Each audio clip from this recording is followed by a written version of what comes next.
Assalamualaikum warahmatullahi wabarakatuh. Ini adalah pembelajaran ketiga pada bab tabel dan grafik. Mata pelajaran Bahasa dan Sastra Indonesia atau Bahasa Indonesia Peminatan kelas 10. Pada subbab ini, kamu akan belajar mengubah informasi dari bentuk grafik ke dalam bentuk uraian. Seperti halnya mengubah informasi dari bentuk tabel, mengubah informasi dari bentuk grafik ke dalam uraian juga memerlukan kemampuanmu dalam mengidentifikasi informasi dalam grafik. Ayo pelajari materi berikut ini dengan sungguh-sungguh.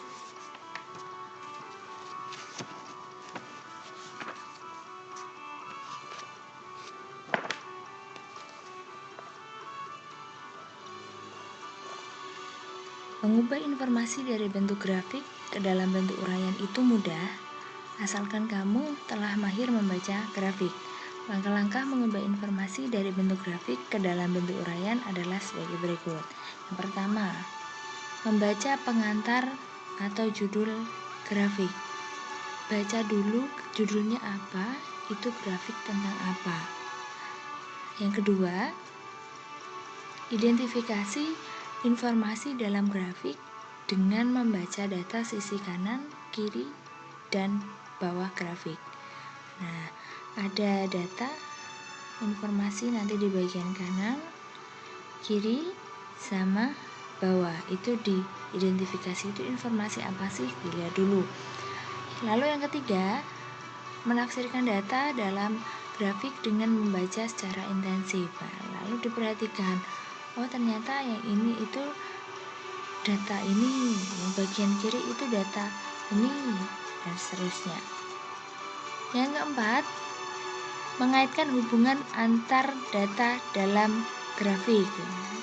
Setelah tahu, oh yang bagian kanan ternyata barang penjualan di toko A, ada sepatu, ada sandal, ada tas. Oh ternyata yang bagian kiri adalah jumlah penjualannya. Yang bagian bawah adalah bulannya. Lalu dikaitkan. Penjualan sepatu pada bulan Agustus mencapai 300 pasang. Itu dikaitkan dari kanan, kiri, dan bawah. Yang kelima, menarik simpulan berdasarkan informasi yang telah didapatkan. Disimpulkan, manakah data yang menunjukkan itu yang paling rendah, manakah data yang menunjukkan itu yang paling tinggi, manakah yang mengalami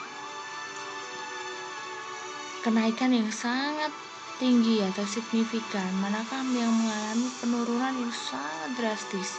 Adakah data yang stabil? Nah, itu disimpulkan.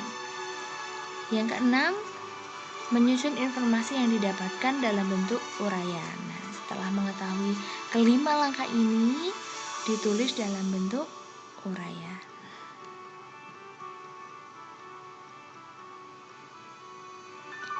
Contohnya, ini adalah tabel jumlah penduduk.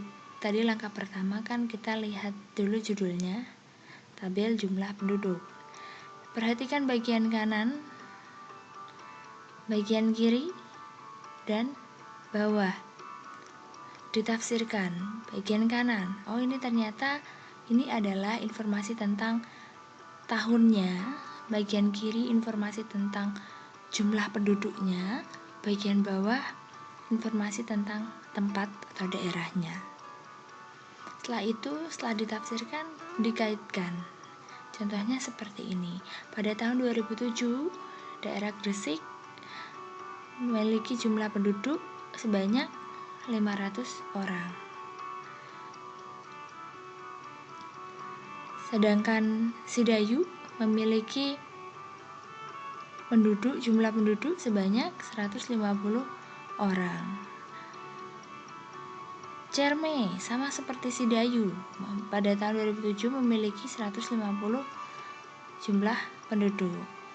Sedangkan Benjang ini adalah yang paling sedikit, yaitu sejumlah 100 orang. Pada tahun 2008,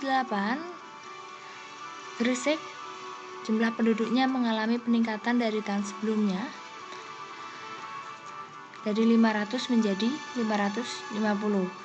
Sidayu pun sama, mengalami peningkatan dari 150 menjadi 250. Cermai pada tahun 2008 jumlah penduduknya sebanyak 400. Sedangkan Benjeng mengalami kenaikan jumlah penduduk yang begitu signifikan, dari yang awalnya 100 sekarang menjadi 500. Pada tahun 2009, Gresik mengalami peningkatan drastis juga dari tahun sebelumnya, yaitu sebanyak 900 penduduk. Sidayu pada tahun 2009 memiliki jumlah penduduk sebanyak 500. Cermai memiliki jumlah penduduk sebanyak 600. Sedangkan Benjeng lebih tinggi dari Sidayu dan Cermai, yaitu sejumlah 800. Nah, setelah kita uraikan, langkah selanjutnya adalah disimpulkan. Pada tahun 2007, jumlah penduduk paling sedikit terdapat pada daerah Benjeng sejumlah 100. Jumlah penduduk tertinggi di tahun 2007 adalah daerah Gresik sebanyak 500. Pada tahun 2008, jumlah daerah terendah berubah dari yang awalnya Benjeng sekarang menjadi Sidayu.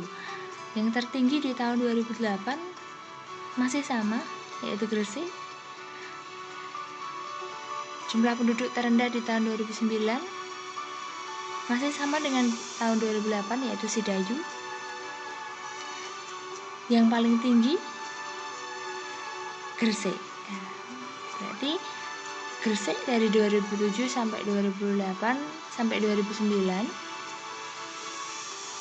selalu mengalami peningkatan dan menjadi daerah dengan jumlah penduduk terbanyak setiap tahunnya.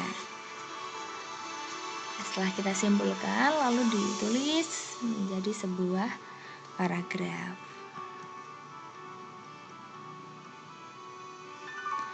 Setelah kamu memahami materi tersebut, cobalah mengubah informasi dari bentuk grafik ke dalam bentuk uraian.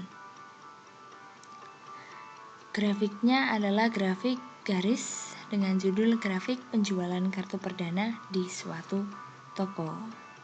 Selamat mengerjakan. Terima kasih sudah menonton pembelajaran ketiga kali ini. Sampai ketemu lagi di pembelajaran selanjutnya.